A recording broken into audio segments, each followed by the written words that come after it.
Greetings, ladies and gentlemen of the Outerhaven and associated wherever we are. This is the final day of PAX, and boy, are we both tired.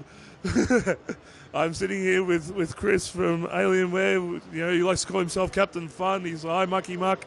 He's the man that you need to go to if you need something teared down, built up again, and he'll tell you all about it. So just go jump straight in. We've had a media briefing the other day, and the main showcase was the Aurora 9. Just give us a brief overview, and then we might go into a little bit of technicals. Happy to, because the Aurora R9 is just a spectacle of a brand new product. We rolled it out, globally announced it back at Gamescom in August, but this is the first time, and the availability for Australia is just recently, so people are starting to get their hands on it, look, feel, touch it. I've been tearing it down and showing people all the cool, neat, new things that are a part of it. And the biggest thing is obviously the new Legend ID design that we've wrapped around the old R8 chassis and made it into the beautiful spectacle. There goes my water. The beautiful spectacle of what the R9 is. So it starts out now in two different types of color schemes. You can get the dark side of the moon or the lunar light. Lunar light comes with an additional lighting zone. The Alienware logo on the side of it actually lights up and can be controlled all through the Alienware command center. The platform itself is very, very versatile.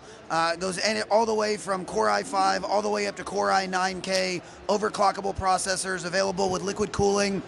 The platform itself will also come now standard with all HyperX XMP memory.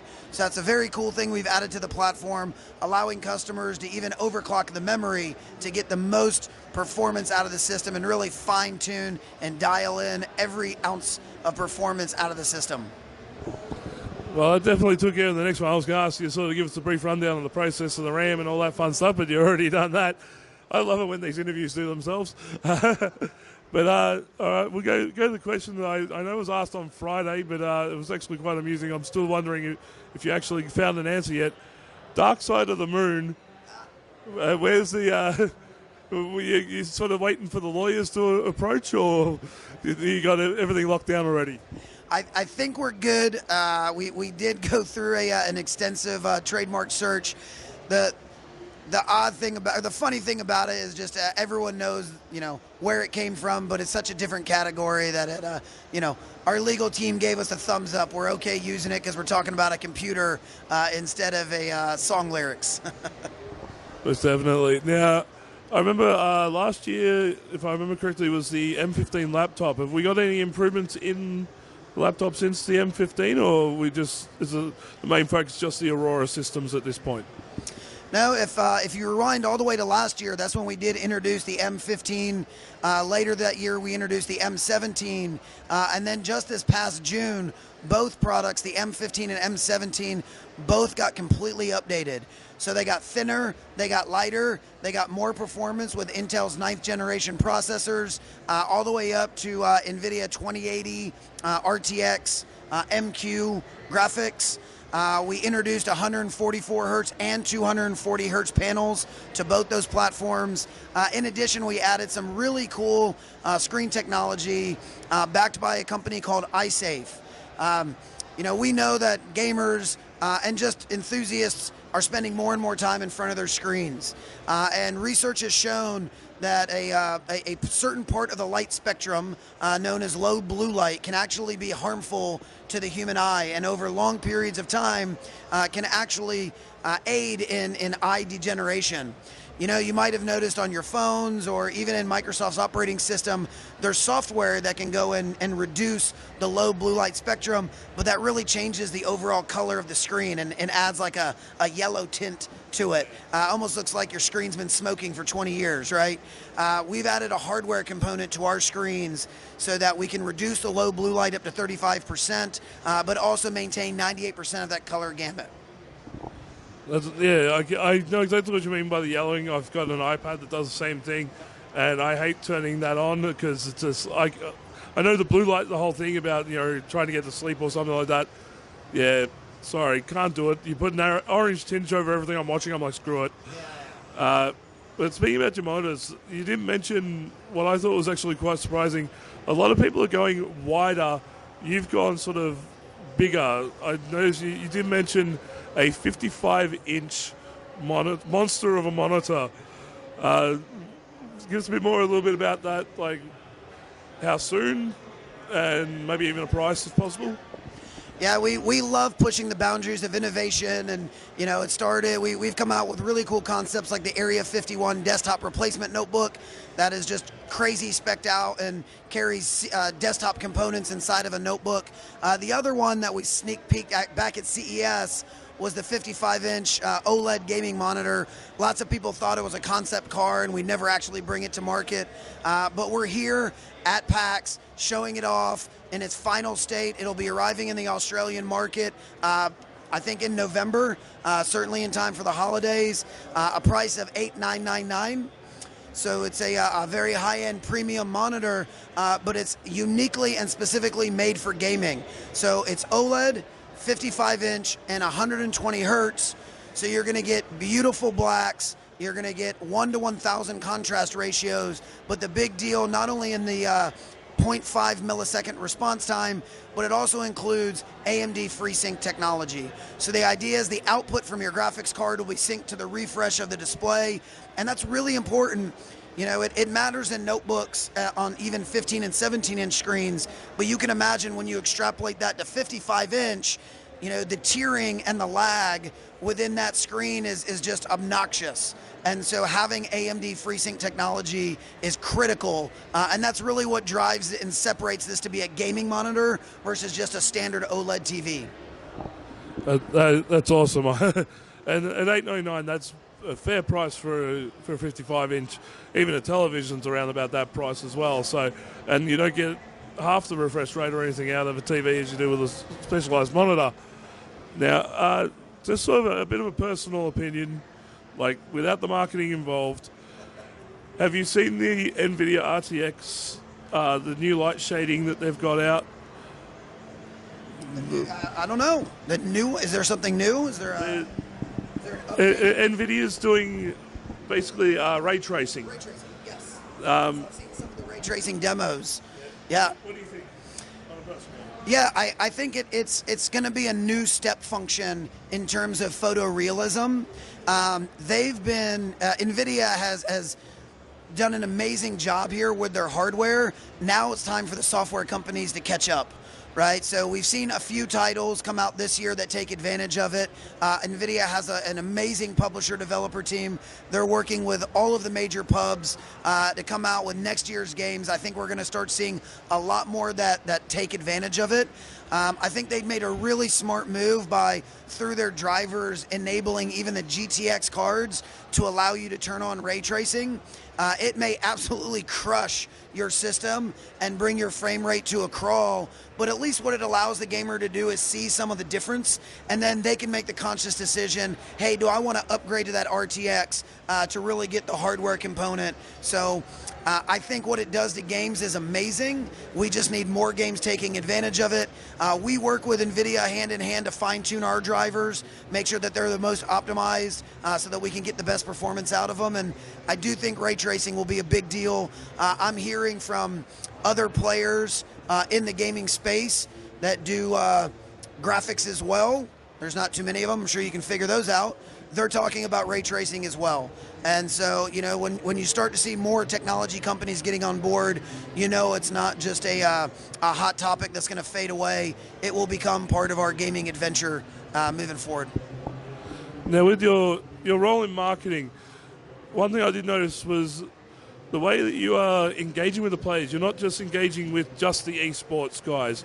You're engaging with everywhere from casual players to people who just play Minecraft or World of Warcraft, to get all your ideas and make sure that you're building something that is specifically catered to each individual person while at the same time being open to everybody. Probably one of the best approaches I've seen from a company, straight out. And you've got some real interesting innovations, like the mouse that you've got up in the Alienware VIP room at the moment.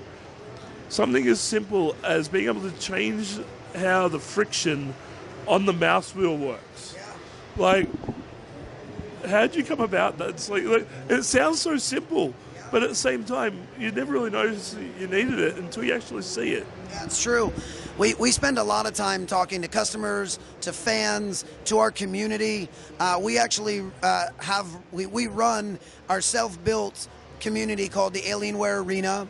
It has a little over 7.5 million registered users, and I would say 98% of those people do not own an Alienware. So we don't go out there and try to establish a fanboy club. What we try to establish and embrace is the gaming community and learn from every style and every type of gamer.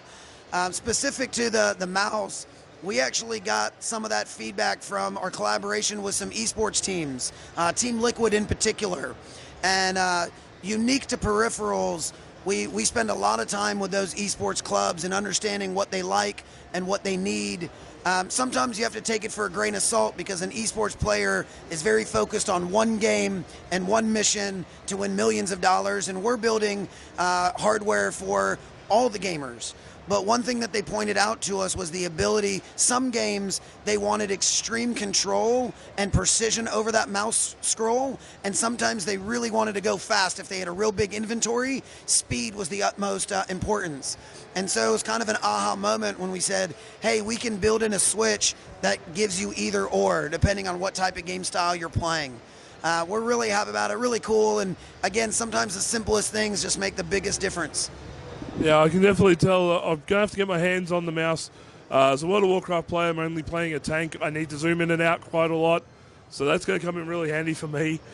But just games in general, like, you've been here the 3 days of PAX. Have you gotten out to see anything? And if you have, what's been your favorite so far? Oh, man. Well, they don't let me leave my my booth and my cage too much.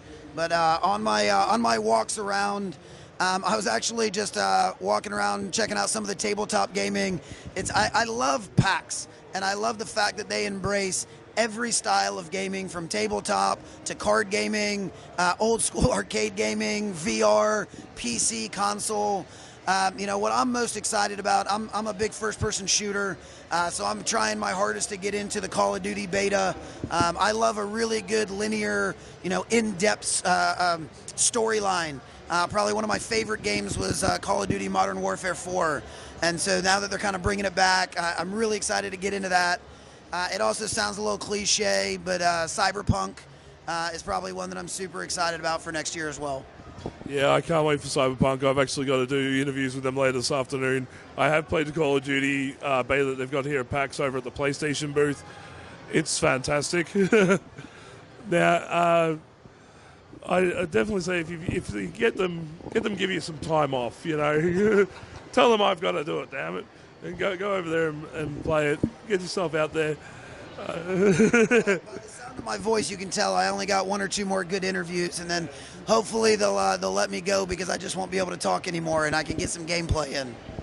Awesome. Just one last thing. You've done PAX all through the US. This is your first time in Australia. How are you finding Australia compared to the US style of the convention? Yeah, this was actually a really big kind of bucket list trip for me.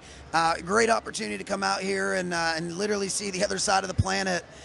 This now culminates my collection of all the PAX events. I've done PAX West in Seattle, PAX East in Boston, even PAX South in San Antonio, just my backyard in Texas. What I'm most impressed about is actually the consistency of all the PAX events. The way that they pull off this event between the panels, the free-to-play, the expo, it's a really well-done show. The fans are what make it, though, all of the cosplay. I would say that this event is absolutely in the top running for one of the best PAXs I've been to. Awesome. And just one last thing. I don't want you to destroy your voice too much, but I guess we'll let you get the last word in. Is there anything else that we need to know from Alienware? Either what people should be checking out, anything maybe coming up? So I know you might not be able to give us what's coming up, but if you if there's anything else you want to plug, this is the time to do it. All right. Well, first, I would encourage people to come check out any of the line of products from Alienware. You know, this is a really big moment in time for us. Our journey started actually about 3 years ago in the design of this new Legend ID. Really, one of the core brand tenets of Alienware is designing our iconic brand and pushing it to new levels. We're here at PAX showing off the entire ecosystem, from new desktops, our entire laptop line, keyboards, mice, headsets, monitors, everything now wrapped around this Legend ID. We feel like it's really going to push the market into what a gaming PC a new wave of look and feel for gaming PCs. If I look out over the floor of PAX, there's still a ton of square, black, systems with red ketchup stripes and a little bit of lights. And I love the fact that Alienware is bold enough to go try something new and something exciting.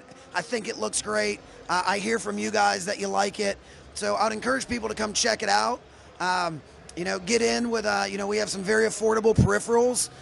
To me, that's an easy way to get into the Alienware brand, to understand the quality and performance. And then, Frank, if you want to know what's coming next, stay to be part of our communities, because we tend to do some sneak peeks, some behind-the-scenes stuff. And so be part of our community, and you'll be some of the first to know. Stay tuned later this year. We're always known for making some big announcements out at CES. So right after the beginning of the year, stay tuned for that. And PAXs across the world continue to be a great platform for us to reach community and show off new stuff. So find your way to a next PAX event and come say hello to us at the stand. Awesome. Thank you very much for your time, and best of luck for the rest of the day, and hope your voice holds out. Thanks so much. I appreciate you coming out.